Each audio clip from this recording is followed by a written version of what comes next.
So I didn't know what enlightenment was when I was interviewing him. And I sat down in that chair and I lost my mind. All I could do was read the questions, and I did not know was before the word I was saying or what was after. I had totally gone into no mind. And so I asked the question and I didn't fully listen to his answer. I started asking the question again in a different way. And he leaned forward and he said, "You're not listening to me." And it just blew me apart. It blew my mind apart. I'd never experienced anything like it. I realized I was in the presence of something I'd never met before. It was amazing and frightening.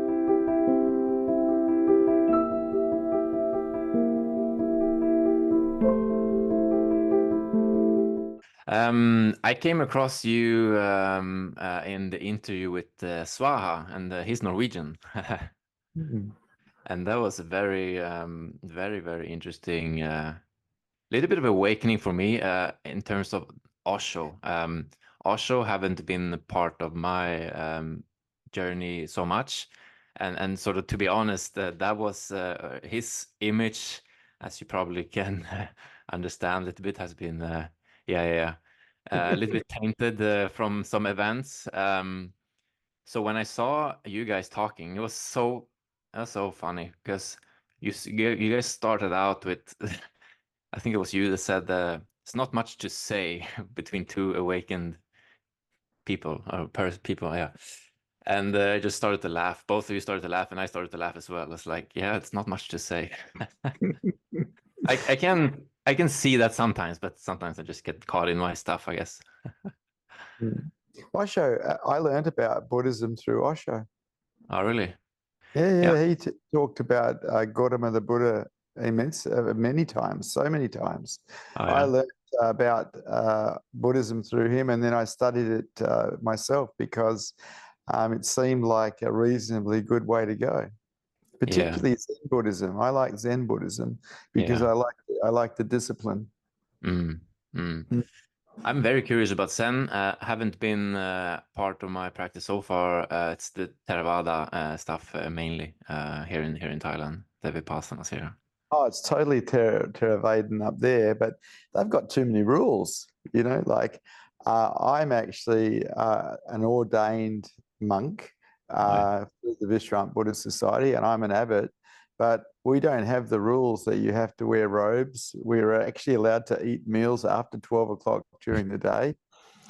There's lots of things that I don't agree with the Theravadan religion. One is renunciation, particularly for men when it comes to sexuality, because I think when men aren't ready to renounce sexuality, they become perverted. And I think that's not a good idea. But I see Buddhism in a lot of ways, particularly with the Theravadins, stuck 2,500 years ago. They haven't moved forward. They're still wearing robes and keeping themselves separate from the public. And I don't see the separation. Everybody is us. Why dress differently than everybody else and make yourself special? So we don't wear robes. I have them, but I don't wear them. We do eat after 12 o'clock. As a matter of fact, I'll eat at any time I like, because that rule only came into play because Buddha had so many people following him. If he didn't put that rule in play, the beggars, the monks, would wipe out villages after 12 o'clock. Well, that's a ridiculous rule to have, considering that there's not thousands of Buddhist monks wandering around anywhere. Yeah, I've been definitely been thinking about those things. There's one temple I've been going to mainly. So I've done, well, it's one tourist sort of a retreat here, just 5 days, but then the main one is about 1.5 hours south here. It's kind of a famous monk, recognized both in Myanmar and here. He's passed away now, but I've been wondering a lot about the sort of absolute rules about it. And coming from the atheist sort of unawareness, been very sort of confused in that journey, I must say. Oh, look, I have a rule. I have a few rules, like how about loving everybody? That's a pretty good rule. I like that one. I have that one. Love everybody. It's a nice rule. And because you love everybody, you take care of everybody you meet. This is beautiful. This is Buddhism. To me, Buddhism is the way of the heart. Yeah, definitely. Definitely, that's interesting. Okay, so for my channel that haven't heard of you, I would like to play just if I can show the share the screen just a little bit. I just want to show the first few seconds of that interview, so people have still some context. This, I think a lot of people have seen clips of that, and for me, when realizing, just putting pieces together, it's a very interesting journey. And then your journey up until that point, I would like to hear more about. Okay. So you can see this. Oh yeah. Yeah. So I'm just gonna play like a minute, and then we'll see. You are 28 here. It's 1985, is it? I'm 31.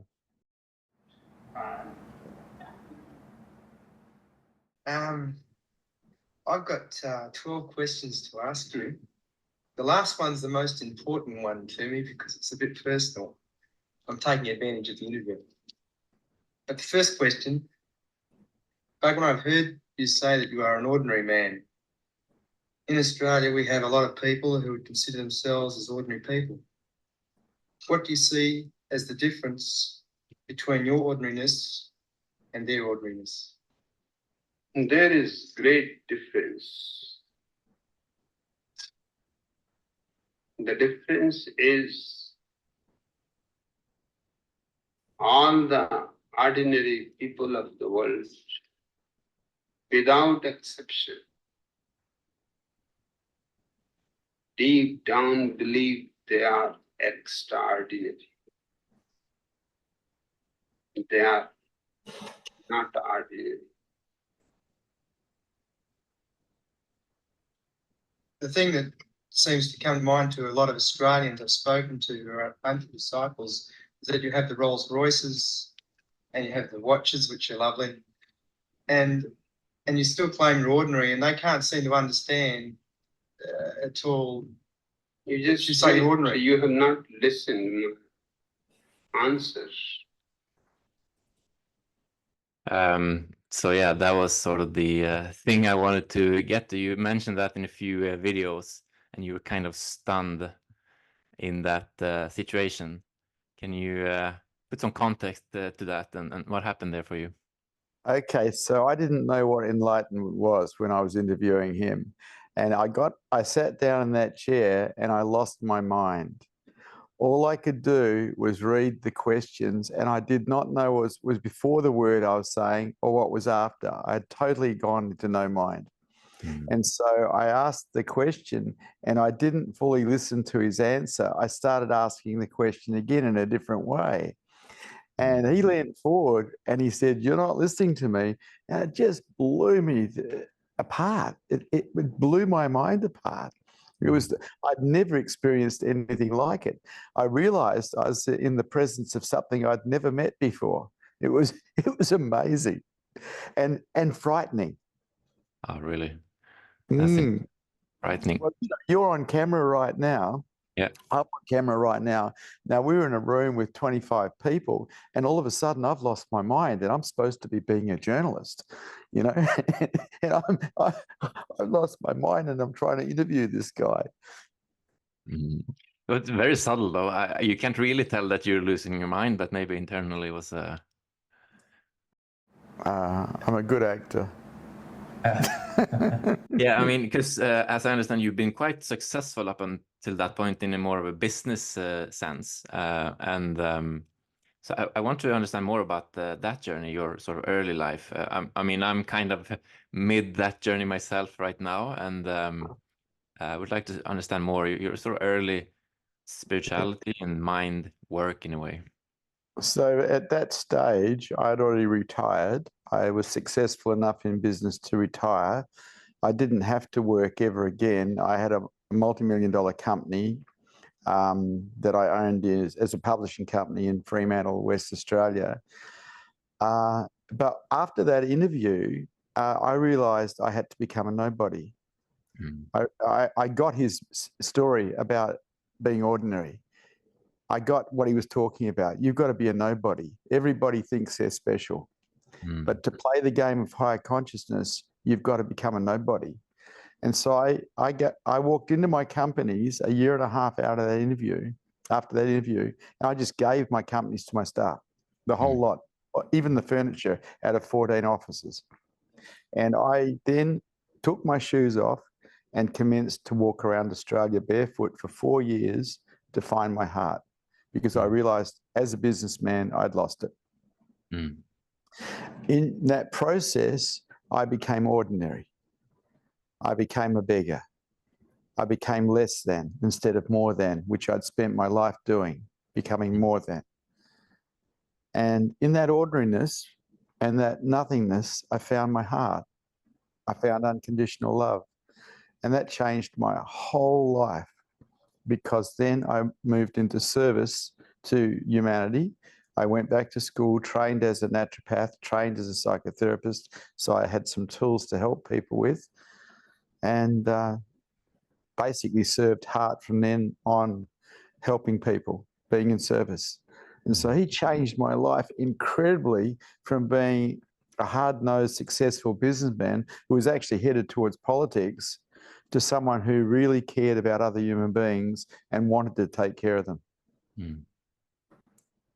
Yeah, that's powerful.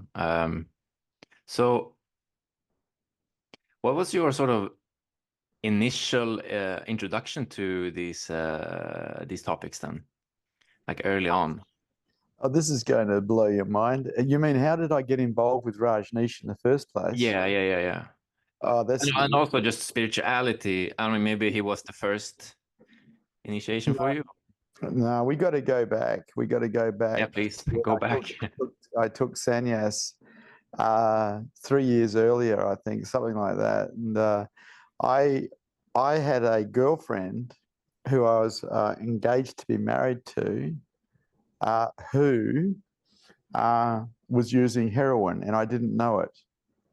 And as a publisher, I was an anti-drug campaigner at that time. I used to put out a magazine against drugs, or how to understand drugs, to all the rehabilitation centres in West Australia and all the doctor's surgeries.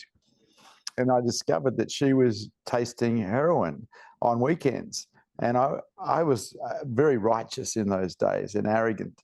And I asked her, I said, I can't live with you anymore. You've got to leave. I don't want to be with a drug addict. And she flipped right out. She was a strong woman, used to run restaurants. And she smashed everything in the house and stormed out, took her gear. And I looked around and it was devastation. But she left. Anyway, I'm downtown the next day, and I'm in my local hotel having lunch, and a couple of police officers who I knew, who I'd bought beers for in the past, came up to me and said, "We've heard that there is a contract out on your legs. Someone wanted to break my legs. And we've heard that the contract has been put out on you by a drug dealer who happened to be the husband of my girlfriend. She'd left him years before. But the story gets thicker. She had gone to him and told him that I had thrown her out and that I'd beaten her, which didn't happen. I am very, very against violence to women in any circumstances. Anyway, he got so disturbed by it, he hired 2 thugs to break my legs. Oof. And so I left home immediately and went and stayed with friends down in Fremantle. And that night, actually, my house was broken into and vandalised, probably by these 2 guys. And I had nothing to do on that weekend, so I decided to do a Rajneesh group at the Rajneesh Centre in Fremantle. And it was an encounter group, and it was 2 days long. And during that group, I had a vision, and I'm not the sort of guy who has visions. I'm so pragmatic, it's not funny. And in the vision, I'm looking down a big water tunnel, a big water pipe that so big you can walk down it. And at the end is this little Indian man going like this. And it was Osho. He was calling me. And I went, okay. So I applied for sannyas immediately. Oh, wow. Because I was called. And I became a sannyasin, and that upset a great deal of people. My family, my staff, the sannyasins in Fremantle, because I wasn't a hippie, I was a businessman. And I came with a different set of rules.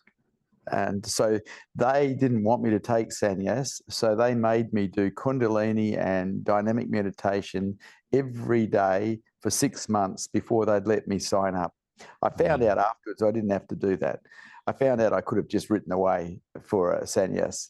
But really? I did write away for sannyas eventually and got given the name Vishrant, which means relax or restful, because when I wrote to the ranch asking for sannyas, I told them I'd like to come there and help them run it.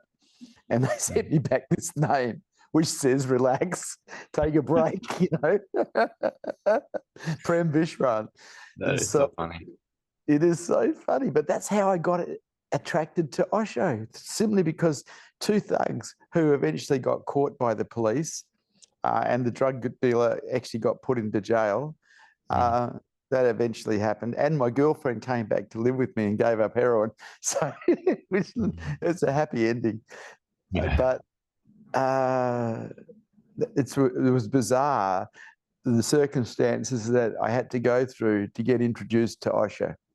Interesting, interesting. So, because I was in Australia, and I guess he was already quite famous. So he wasn't actually there. It was other that run that group for him, I guess. Yeah, it was a man called 𝐬𝐞𝐥𝐟 who was the guy that introduced Osho to Australia, I think. He was he was a psychologist, and he was one of Osho's sannyasins, and I think he introduced Osho to Australia. He was a great guy. He ran a good group. Yeah, yeah. Is he still around? I believe so. Yeah, interesting. Yeah, these topics are very interesting. Like, it's another sort of generation, and then for me, it's just seeing this in the periphery. So very interesting to get some details. So then what? Like, you got introduced in Australia, and then you went to Oregon or India first? I jumped on a plane just after I took sannyas and went to America, to Oregon, and that was great. But the first year I was there, he was in silence because he'd been in silence for 3 years.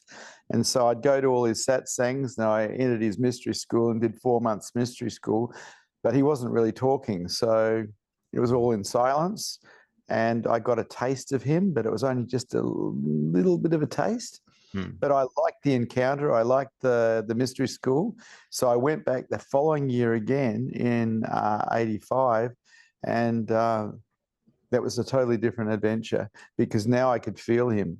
I was more open, and I could actually feel his presence.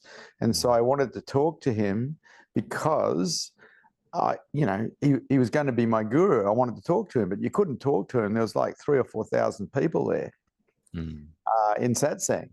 And so, being a publisher, I was also a journalist. I rang up the New York Bulletin because the ranch was being threatened by the National Guard, by the local politicians. And I spoke to the Bulletin and said, look, I'm a journalist. I'm from Australia. I'm here at the ranch right now. Would you like to hire me? And they said yes. And I said, I need you to send a notification of that to the press office here. They sent that, and then I got given an interview with Osho. And that interview you showed at the beginning was the interview that I did with him as a result of getting that press card. That's interesting. Wow. That's very interesting. So the mystic school and Osho's techniques, I've come to learn that part of a teacher's role is to sort of poke the ego quite a bit. So, awakened teacher is a destroyer. They're not here to make you comfortable. They're here to take things off you, not give you anything, because you've already got too much. It's about becoming less than, not more than. So what did Osho do? Like this mystic school, and then Osho's techniques. Can you dive deeper into that a bit? Well, I did 4 months then again, so this is 8 months altogether straight in mystery school, and I did encounter groups. My main teacher was a guy called Tirtha, Ananda Tirtha, And I liked him because he could see me and he was prepared to tell me what he could see.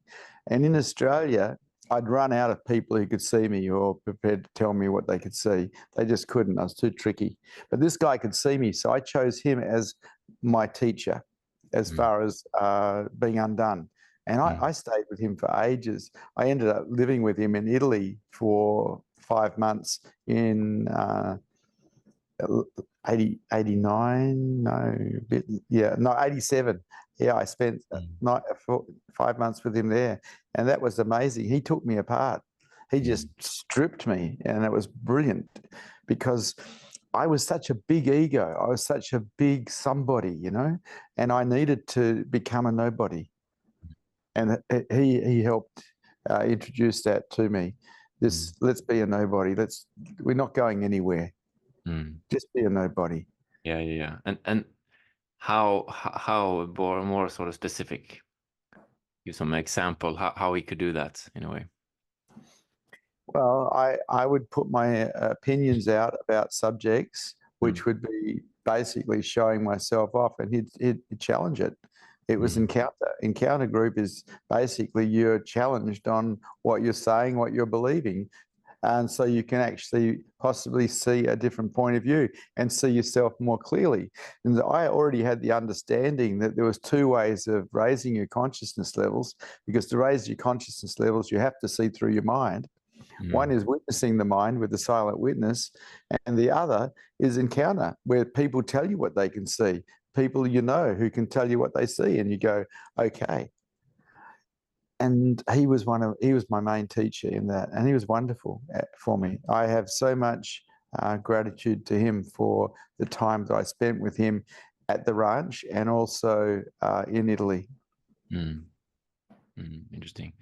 But when you ask me for techniques, man, have you ever been involved in full encounter? I think I did 9 years of it or longer.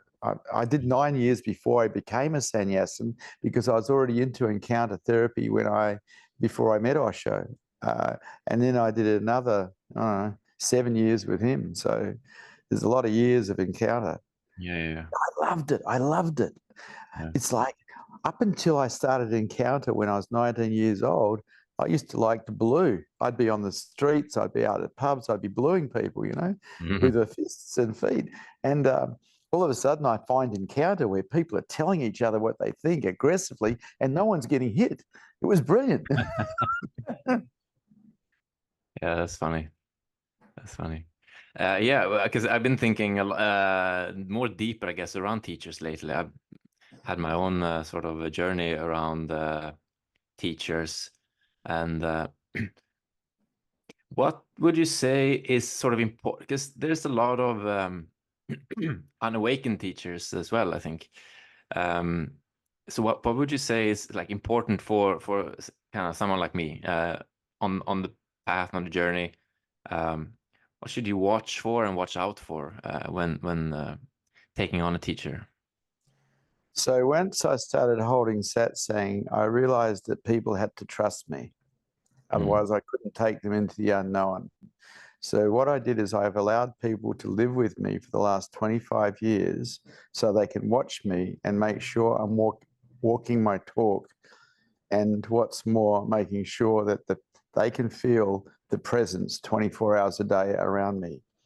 Because someone who's fully awake has a presence around them 24 hours a day. That's the only possibility of telling if someone's awake, because anyone can do the right hand gestures, use the right tone of voice, sound holy, dress in robes, but only someone who has a presence 24 hours a day, 7 days a week is awake. And so because I needed people to trust me, because I'm taking them into the unknown, I had people live with me and watch me and see what I was like, see if I was walking my talk. So you kind of have to meet the teacher in person. Online teachers wouldn't be recommended? They can be, but you probably need to have a talk to some of their followers and see what, you need to check it out. A seeker needs to be a doubter.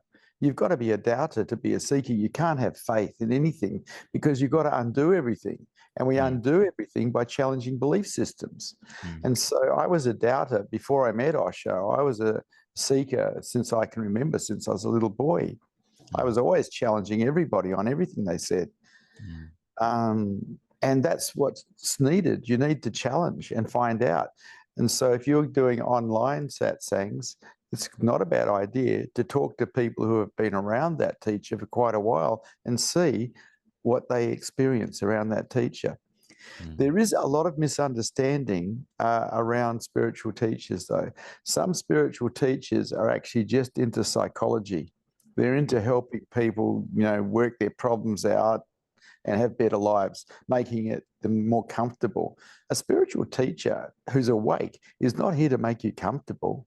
They're here to teach you unconditional surrender. And that can only be done by making you uncomfortable, by creating a form of chaos around you so you can practice let go.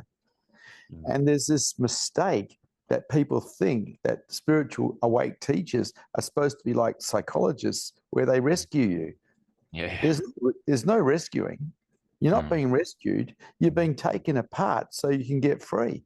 And Osho was a chaos creator. And I am a chaos creator because in chaos, we learn to let go. In chaos, we learn to surrender. And that's all we need to learn. All you need to learn to be ready for enlightenment is unconditional surrender, nothing else. But we learn that through practice. We don't learn it through understanding. Understanding doesn't help you. You actually have to practice it. Yeah. There's been some quite uncomfortable moments surrounding my teachers in the Vipassanas. Yeah. You also had a near-death experience.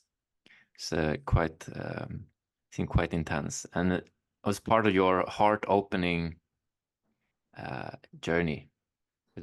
Almost drowned. Yeah. Can you tell us more about that? I've nearly drowned a few times. Both times while diving with aqualungs. One, I was cave diving and I was going through the caves and I got caught in a cave and I ran out of air while in a cave underwater. And I had to surrender. I had to let go of my tanks and I had to get to the get out and survive. That one wasn't so major. But in another adventure, when I was actually coming back on the surface, I'd ran out of air. So I was coming back on the surface towards the boat that was about 1 kilometre away from where I was diving. And I was on the surface and there was a fair bit of swell and I was using a snorkel, but I was low in the water because I was carrying a tank and weights. And I took a lung full of water into both lungs filled up with water because I'd gone below the water line and I'd used a snorkel. And I went to kick to get to the surface and both legs cramped up at once. And it was like this voice came in my head and it was so calm and it was so peaceful. And it said, if you panic now, you're going to die. That's all it said. It didn't say anything else. And I just relaxed inside myself, let go of my tank, let go of my weight belt, got to the surface because without the weight belt and tank, I was buoyant because I was wearing a wetsuit. And I coughed out all the water out of my lungs and I managed to get back to the boat. But without that intervention, and I don't know where that came from, it was like my life had been saved. And that was one time. But another time, I was lost at sea. A lot of it has to do with the ocean because I used to be an avid diver and sailor. I got lost at sea during a cyclone. I went out in a runabout to meet a yacht and we were going to go diving together.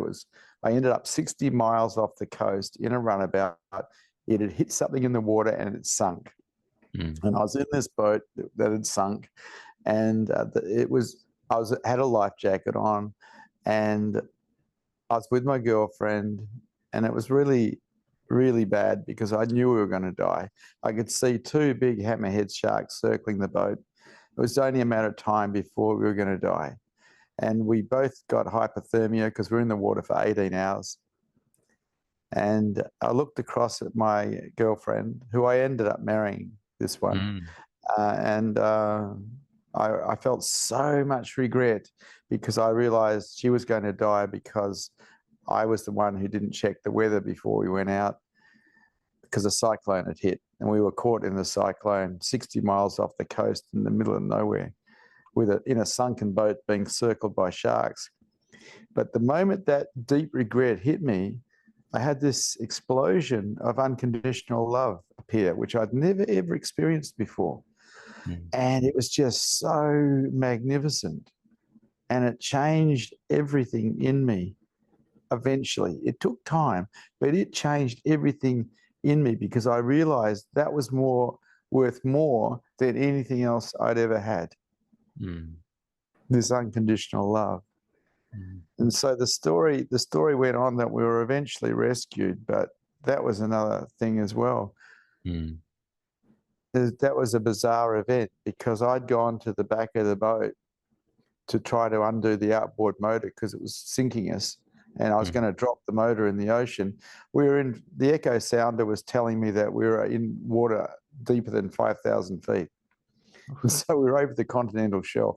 And as I was taking the motor off, and I couldn't get it off because it was too damn big and I didn't have the tools. It was a high-powered motor. I looked over and I looked down into the water, and it was like there was a ship underneath my boat. There was a ship, and I could see all the portholes in it. And it was huge. It was like 100 feet or more long, and it was underneath my boat. I thought, well, that's really odd. What's a ship doing underneath my boat? At that point, for some reason, I passed out and went to sleep in the water. I had a life jacket on, so I was still floating. And when I came conscious again, it was like something else took over the search. It wasn't me. I wasn't there. Something else gave a reverse compass bearing to an oil tanker that was 20 miles away, and the oil tanker eventually came and found us at 2 o'clock in the morning. But it was like some kind of intervention occurred, some bizarre intervention, because we were supposed to die. There was no way we were going to survive. It was like a miracle happened. Seems like God to me, if you want to use that term.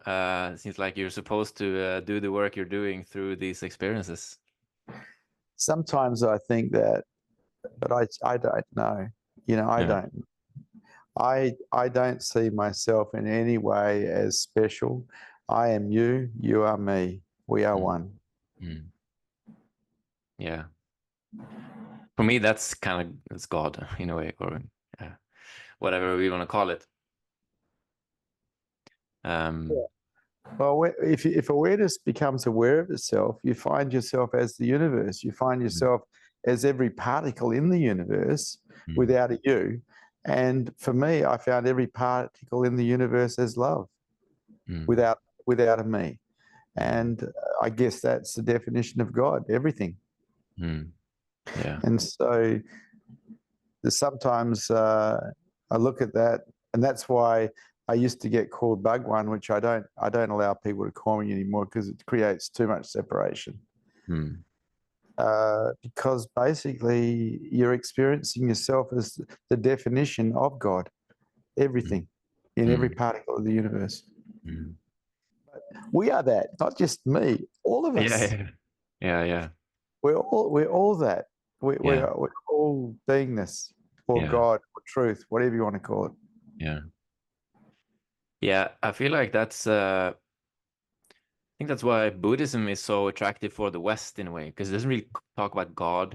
God is very, very tainted word, I guess. Very. Yeah, and but in essence, I do feel they are pointing at the same thing. if you go deeper into Christianity or all the religions, seems like they're pointing at the same same thing. The thing I don't like about religions is belief systems. I don't buy any belief systems ever. If it's not my own direct experience, as far as I'm concerned, it's not real. I think belief systems are used to imprison people. Yeah. So I don't ask anyone to ever believe me.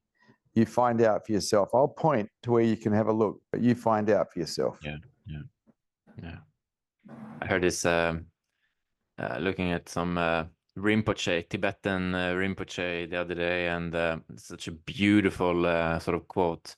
Say, whatever Buddhist teachings, meditation, breathwork, whatever it is, always have to erode itself. And so the last obstacle before the final awakening is Buddhism itself. Yeah. So I find that very... So even the teacher in a way is one of the last obstacles as well, I guess. Absolutely. For me, the last obstacle was helper thoughts. Thoughts that were measuring how far I'd gone, how much I was absent. And I realized it, and I realized those thoughts are keeping the ego alive. And so they were also denied. They were also surrendered. All understandings have to be surrendered. Everything has to be surrendered. Everything for God or truth, whatever you want to call it, and nothing for you. That's the only deal in town. There is no other deal. Yeah. So tempting to... it's very subtle thoughts, and very tempting to hold on to the smallest thing, right? And scary to let go. Well, that's the ego trying to survive. So it hangs on. In my case, it was hanging on to helper thoughts, thoughts that it thought were helping. And I realized, once my mind realized that, it just surrendered them as well, because it knew the answer was surrender. It didn't recognize that the helper thoughts was where the ego was still hanging out, the last bastion. Yeah. So getting back a little bit to Osho. So you spent time with him in Oregon and then in India as well. Yes. Yeah. And that was a bit later. Yeah, 1989, I was there for 5 months, just before he died. I left because I got very ill. I was eating street food for 5 months, and I ended up with all the amoebas and every other thing you can get. And I thought, do I want to go to an Indian hospital, or would I rather go back to Australia and go to Australian hospital? So I jumped on an aeroplane and went back to Australia. But I knew he was dying. I could see it clearly, the way he was walking, the way he was talking. He's just gone. And he did die shortly after I left, a month and a half, I think. And that broke my heart, because he was my master. And he had opened up a different life for me when I took sannyas with him. Yeah, in that conversation between you and Swaha, you both mentioned to be very confused after his death. So yeah, tell me about the following sort of month and years. What happened for you? I gave up on enlightenment completely. Up until that point, I was still going for it. But I gave up on enlightenment completely and just concentrated on the way of the heart, which is the practice of being open under any circumstance, whether you're being attacked or whether you're giving fire. Stay open, because in openness we perceive unconditional love. In closure, in defensiveness, we don't perceive it. And so in service of heart, I remained open, and anything that closed me, I examined and undid. And so once again, it was a great undoing process for 8 years, until the Advaita Vedanta teachers came to West Australia, and I thought I'd go down and have a look at them, because they were claiming to be enlightened, and I wanted to see what it was like to be in the field of another enlightened person. I watched one of them on YouTube, and I went, I don't even like this guy. I don't even like what he's talking about. He doesn't look enlightened to me. He just looks like a bloke, you know. Because I was just Osho. Osho, look, he was on a throne and he was dressed like a prince, you know. It's like, and so I had a false understanding of what enlightenment looked like. Anyway, I went down to south, 400 kilometers south of Perth to Denmark, and this guy was holding a retreat down there. And I wasn't that interested, but I went along anyway. And the moment he walked in the door, I lit up and found myself as the universe again. Oh, really? Wow.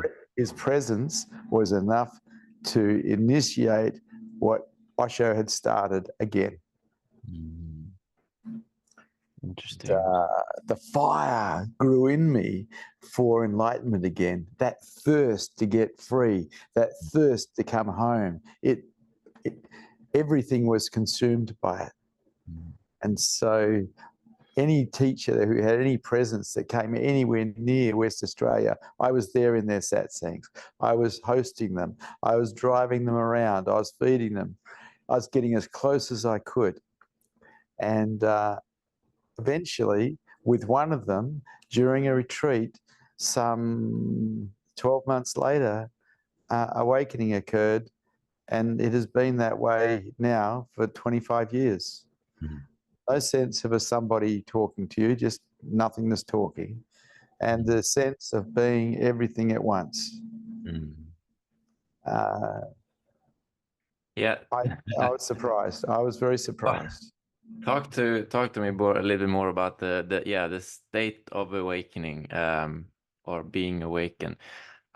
In Buddhism, there is different sort of levels. You have the stream enter, and then once the returner, and then the non-return, and the arahant, and then there's different jhanis. Yeah. So, what does that all mean from your perspective, in a way? Like, what are the different levels? And so my mind rests in profound contentment in beingness, blissed out most of the time. Which means I have no motivation to do anything really, because I'm profoundly content. But what is there is one motivator, and it's love. And out of love, I'm talking to you. Out of love, I hold satsang for people. Out of love, I help people, because love is the motivator that motivates this. But I would say that at the moment, I'm in a state called sahaja samadhi, which is an enlightened state. It's called the natural state. And this is a state I'm in most of the time, all day long, all night long. Sahaja samadhi. It's very beautiful, but there's nobody here. People say, "Oh, I love that." Yeah, but you don't get to make it to enlightenment. The eye doesn't make it to enlightenment. It drops, along with the survival mechanism, drops. And so for 25 years, I haven't experienced any fear, because fear is the main survival mechanism for the body. And I haven't experienced any fear, which is really nice. And my mind is flatlined. It doesn't talk to itself. Like as I'm talking to you, it's silent. And if you were to sit next to me here, you'd feel the silence, because it's profound, which is the same silence I experienced when I spoke to Osho. Same. No different. Same. Something I've been wondering a little bit about is the sort of spiritual work, or this shadow work, or what do you want to call it, the emotional part of stuff. When you met the Advaita teachers there, you already been doing the work for many years, right? And been around Osho. Someone that's sort of completely new on the path and haven't done any emotional work in a way, would they still be able to get to that state immediately just by meeting them, or is it too much sort of blockages? No, I think the reason that I was able to find beingness in the presence of those teachers is because my mind was ready. It had actually done the work on itself. It had taken itself apart. I had been a nobody for 8 years. and I had been a beginner. You see, what people do is they collect spiritual knowledge and think that somehow that will help them. But what it makes them is someone who knows.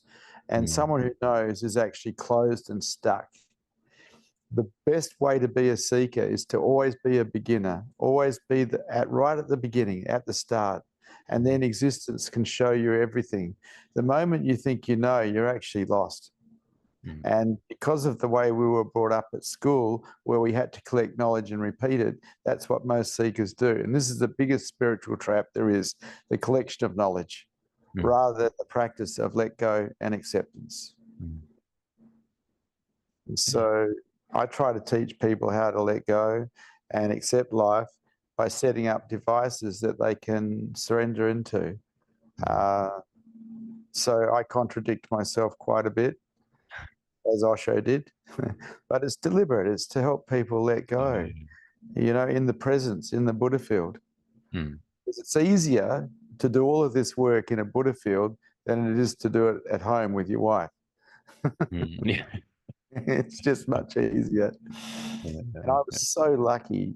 I had so many awake people in my life because they came to Australia, and I knew that they probably wanted to be hosted. So I'd contact them, tell them I'd be the one. I'd drive them around, I'd house them, I'd feed them, and they liked that. And so did I. I remember one night, this awake teacher came into my house, and I gave him a bedroom, and the bedroom backed onto another bedroom. And I remember I went and sat in that room all night with my back to the wall, because I knew his head was facing me, and I was in Buddha field. It's like I was a total fanatic, you know. I was an energy junkie. Yeah, that's. I think you guys talked about it, but I think it seemed to be one of the little bit obstacles of sannyasins close to Osho that didn't really get all the way there anyway, because they were so addicted to the energy around him. I would agree with that. I think they were addicted to getting high, because you once you surrender, you can get high in the energy field of someone who's awake. But the thing about it is you have to do the work. You can't get high and then go out and start contracting against the world and think that you've got somewhere. You actually have to stop contracting against the world. You have to stop resisting. And that comes with the acceptance of life as it is, and let go. And so my whole process was undoing any belief system that had an expectation on it that when it wasn't met, caused contraction or resistance in me. Everything was undone. It was like a great undoing. And I loved it. I loved doing it. I liked undoing myself. It wasn't hard work for me because I enjoyed it. It was like I was climbing a mountain and I was taking gear off so I could climb the mountain easier. Here's a good one for you. You're going up in a hot air balloon and you want to go higher. So you start throwing stuff out of the hot air balloon. And eventually you realize there's nothing more to throw out. So you take your clothes off and you throw them out. And then you realize you want to go higher. So you throw yourself out. That is beautiful. That is amazing. I think that was just, I'm enlightened now. That's very beautiful. That's cool. All right, so we are almost 1 hour in. Just sort of last, the state of the world I find very little bit troublesome right now. I'm still not enlightened, so I'm still affected by the world, and I suspect you can see an increased amount of seekers to yourself and to others. What would you say, sort of in general, to people that are out there seeking in the West mainly right now? Some recommendations. I do have some advice. Stop taking sides and accept life as it is. In taking sides, we're going into resistance. We're putting ourselves back into lower consciousness. Stop taking sides, accept this is what life is at the moment. It's not good, it's not bad, it's not right, it's not wrong, it's just what is. Be at peace. Stop fighting with what is. Yeah. And some specific technique, some of your favorite general techniques. You have something to recommend? You breathe out, and on the outward breath, you die. Because dead men don't care about anything. Neither do dead women. Yeah. I use the outward breath as to help me let go of everything many, many times, thousands of times probably, because in the outward breath, we can die to what is. And when we die to what is, there's peace. And that doesn't change the world. The world stays the same, but the world is always going to have chaos. There's always going to be people fighting people. But you can find peace if you can accept this is what is, without resistance. Yeah. Yeah, I starting to see something like that. Still a journey. You know, what happens is people shake their fist at God and say, you got it wrong, God. Yeah. Well, all you're hurting is you. God's not listening. Why not? Why not? Because God doesn't exist as a guy sitting on a cloud strumming a harp. It's not how it is. God is everything. The good, the bad, and the ugly. Everything is God. You know, this idea that there's a you and a God is ridiculous. We are God. We are everything. We are everywhere. So what is this then? This life here on planet Earth? Is it sort of an Seems like- experiment? No, I don't think so. I just think it's a good place to have hell. But that hell is created by the way we think, not by reality. Our resistance to life creates hell.